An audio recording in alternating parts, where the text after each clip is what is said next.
नमस्कार, smart Maharashtra news चॅनलमध्ये आपले स्वागत आहे।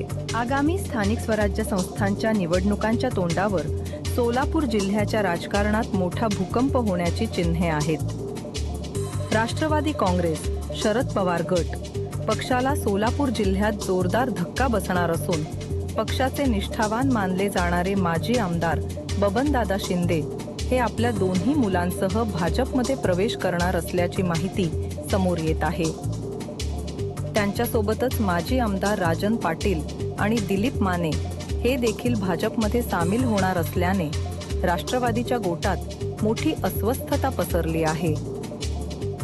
या नेत्यांच्या भाजप प्रवेशामुळे सोलापूर जिल्ह्यात राष्ट्रवादी काँग्रेस, शरद पवार गटाला मोठे खिंडार पडणार आहे।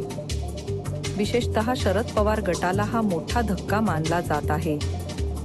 भाजपच्या ऑपरेशन लोटसमुळे आगामी निवडणुकीत शरद पवार गट बॅकफुटला जाताना दिसत आहे।